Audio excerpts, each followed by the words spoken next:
nibyo koko Liyetona Koloneli Wiringoma yarapfuye. Umutwe wa M23 urwanya ubutegetsi bwa Kinshasa watangaje ku mugaragaro urupfu rw'uwari umuvugizi wawo wa gisirikare Liyetona Koloneli Wiringoma. Ibintu byari bimaze iminsi byibazwaho cyane ko yaba yarapfuye cyangwa akaba ari amakuru y'ibanga. Mu itangazo ryashyizwe ahagaragara n'umuvugizi wa M23 Lawrence Kanyuka, uyu musirikare ngo yaguye mu mirwano yabereye ku itariki ya 24 Gashyantare 2026. Uwo mutwe uvuga ko ari igitero cy'indege zitagira abapilote zizwi nka drone cyagabwe n'ingabo za leta ya Kinshasa FARDC mu gace ka Rubaye mu ntara Kivu y'Amajyaruguru. Amakuru aturuka ku baturage bo muri ako gace avuga ko icyo gitero cyahitanye abantu batari munsi y'9. Hari kandi amakuru avuga ko umuyobozi mukuru w'igisirikare wa M23 General Sultan Makenga yari hafi aho ngaho ndetse akanakomereka, gusa abasha kurokoka.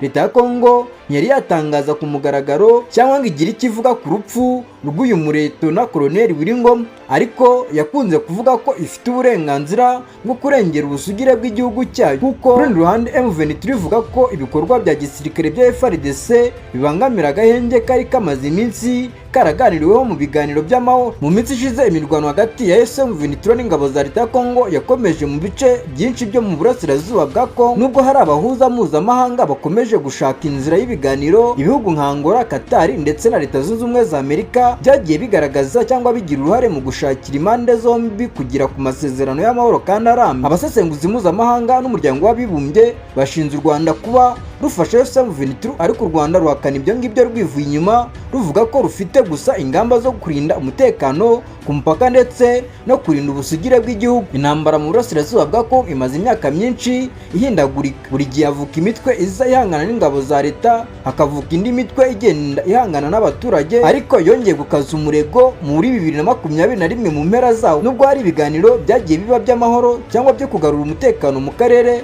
gusa umutekano uracyari ikibazo gikomeye muri aka karere k'ibiyaga bigari. Nyumvaga ni Damu, iyi ni Rwanda News. Gukora subscribe, ukore like, share and comment kugira tujye tubana muri aya makuru kandi agezweho.